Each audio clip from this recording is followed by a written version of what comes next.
Welcome back. Dr. Burnett, let's just continue this conversation. If somebody lives in a jurisdiction where pot is legal, because I don't want to be advising anybody to break the law. Correct. So if somebody's living in a jurisdiction where pot is legal, which right now is Colorado, Washington State, Alaska, Washington, D.C., and I believe Oregon. Right. I don't know if they've totally legalized yet. Their ballot initiative hasn't taken effect yet. It'll take effect this, I believe, July. Okay. So if you live in one of those places or at that point in time, and there's several other states that are looking at this, how should a person introduce themselves? Say somebody is thinking, maybe I should try this out. Maybe it'll help me sleep. Maybe using it occasionally would be a better recreational drug than alcohol. I mean, we know that alcohol actually does increase the rate at which, the speed with which dementia comes on. Right. It's a demyelinating agent. It's destructive to the nervous system. Pot's the exact opposite. How should somebody introduce themselves to marijuana? That's an excellent question. Largely, the advice that I would give is to, take it slowly. I think that most of your listeners may have seen Maureen Dowd of the New York Times write a column on, eating marijuana edibles, and, having a bad experience. But that just only goes to show that, you should probably take your time and wait to see what the effects are. Take a little, if you're having an infused product, have a small portion.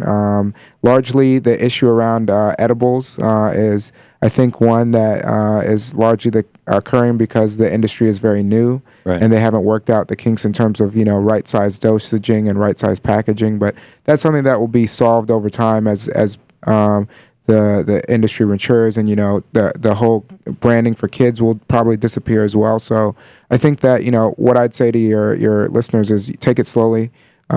Wait to see the effects, understand how it feels for you.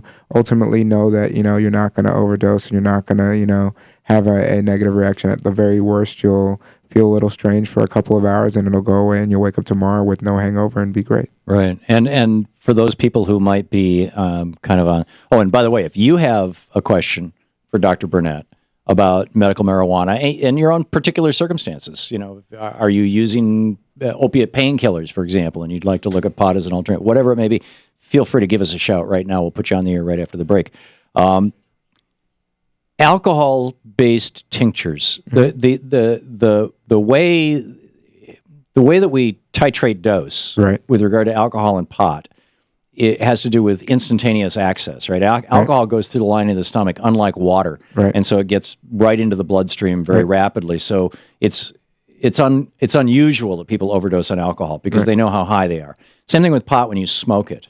If you're taking an alcohol pot tincture, does that alcohol transport the cannabinoids across the stomach lining into the bloodstream? So, I mean, broadly, you have cannabinoid receptors all throughout your body. You have actually, much like you have a cardiovascular system, a respiratory system, you have an endocannabinoid system as well. So there are receptors lining your entire body where, your body binds those cannabinoids and then has reaction to them. I think that largely when you're eating an infused product, the product has to be digested, and then once it's digested, broken down, those cannabinoids come across. For alcohol-based tinctures, it's no different than that. I don't think that you get an additional assistance from the alcohol-based tinctures, and in the alcohol itself, it doesn't work.